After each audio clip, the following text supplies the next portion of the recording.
We are back with a midweek update, and we are tightening our core based on fresh projections, ownership shifts, and what we laid out yesterday. We are pivoting at quarterback. Yesterday, we featured Jalen Hurts for the dual threat ceiling, but today our core moves to Justin Fields at 5,700 against Buffalo, dash rank 100. The Bills have one of the worst defenses overall with an opponent rank of 31. He is projected for 19. He averages 17 fantasy points per game, and he just posted 30 last game. He is coming in around 1% owned, which is elite leverage for a quarterback with plenty of starts under his belt, so we trust the projection. The why is simple and twofold. First, the matchup is soft overall. Second, the market is slow to catch up after a noisy week. One news cycle, but multiple pieces underscored that Fields was one of the most solid quarterbacks in week one, and that early overreactions tend to normalize, which we leverage for tournament upside.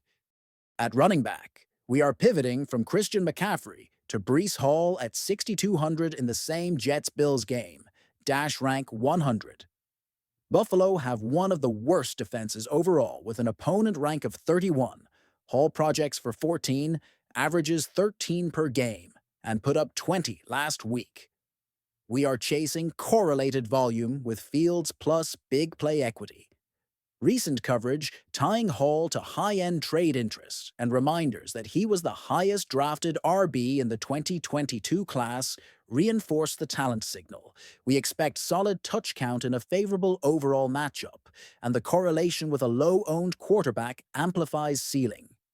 At wide receiver, we are moving off yesterday's CD Lamb pay-up and stacking with Garrett Wilson at 6,500, dash rank 100. Buffalo have one of the worst defenses overall with an opponent rank of 31. Wilson projects for 15, averages 16 per game, and just scored 23. He is also around 1% owned. The why is target consolidation and correlation. News this week has centered on the Jets' need for a reliable no-2 wide receiver behind Wilson, which underscores his alpha role. If Fields succeeds, Wilson is the most direct beneficiary in a soft overall matchup.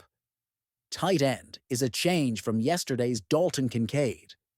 We prefer Trey McBride at 6,000 against Carolina, dash rank 100. The Panthers have one of the worst defenses overall with an opponent rank of 23. McBride projects for 14, averages 13, and put up 12 last game at essentially zero ownership. The why is bankable role, plus signal from both team and market. Sportsline highlighted McBride among top prop targets, and the extension headlines with Kyler Murray's public praise underscore how central he is to the offense. We will take the near-even projection to salary with lower ownership in a beatable overall matchup. For the flex, we are upgrading to Jackson Smith and Jigba at 6,000 against Pittsburgh, dash rank 100. The Steelers have one of the worst defenses overall with an opponent rank of 27. JSN projects for 16, is averaging 22 fantasy points per game, and just put up 23 at essentially zero ownership. The why is slot dominance, plus matchup. Recent coverage noted that for the season, his production has been as good as any slot receiver in the league. If Seattle leans on quick game against a pass rush, JSN's route density converts to PPR volume and red zone chances.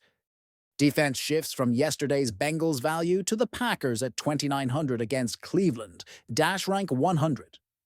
The Browns have one of the worst defenses overall with an opponent rank of 26. The Packers project for 7, and just posted 10 last game at roughly 1% ownership. The why is price-adjusted pressure upside in a mid-tier spot with recent production. We are buying low ownership and paths to sacks and short fields. Quick value corner to round it out. At quarterback, Spencer Rattler at 4,800 versus San Francisco is a large field dart only.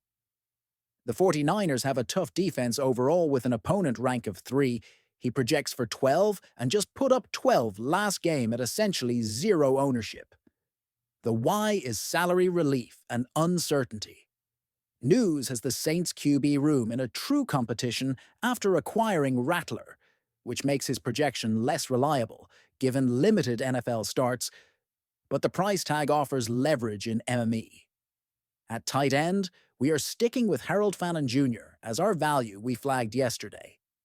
At 3,100 versus Baltimore, dash rank 100, the Ravens have the absolute worst defense overall with an opponent rank of 32. He projects for 7, averages 12, and just posted 14 at essentially zero ownership. The why has not changed.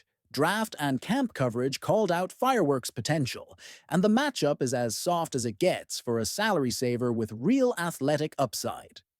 If you need extreme punts, Isaiah Williams at 3,000 as a secondary Jet stack piece, and DeAndre Carter at 3,000 for Cleveland are viable large field darts only. Both face the absolute worst defense overall, or one of the worst defenses overall by opponent rank, and both provide salary relief with potential gadget or late-game volume, but the roles are volatile. Jacob Johnson at 2,500 profiles as a stay away for most builds, despite a favorable overall matchup against Tampa Bay. Given his role, offers little touch certainty.